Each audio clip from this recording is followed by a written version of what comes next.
నమస్కారం ఉదయం టీవీకి స్వాగతం. తిరుపతిలో టికెట్ కౌంటర్ల వద్ద ఏర్పాట్లపై భక్తులు ఆగ్రహం వ్యక్తం చేస్తున్నారు. ఎలాంటి బందోబస్తు లేకుండా భక్తులను ఒకేసారి క్యూ లైన్లోకి వదలడంతో తొక్కిసలాట చోటు చేసుకున్నట్లు మండిపడుతున్నారు. పాలన వ్యవస్థ నిర్వహణ లోపంతో పాటు పోలీసులకు దీనికి కారణమని ఆగ్రహం వ్యక్తం చేస్తున్నారు.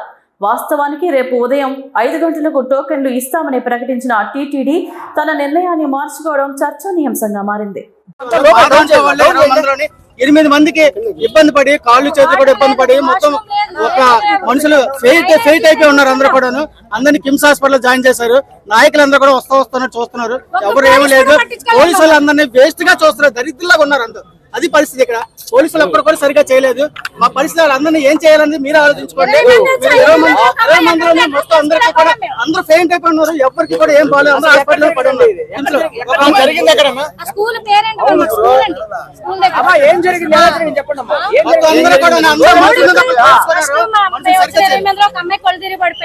అమ్మాయితో పాటు కూడా ఒక్కళ్ళే పంపించారు. ఒక్కళ్ళు అయిపోయిన తర్వాత నేను పడిపోయాను. కళ్ళు తిరిగి పడిపోతే నన్ను ఒక అమ్మాయి తీసుకుని వెళ్ళింది. ఉన్న వాళ్ళు ఎవరిని బయటకు రాను, మా హస్బెండ్ కూడా బయట రానివ్వలేదు. ఓన్లీ లేడీస్ కూడా లేడీస్ పంపించారు.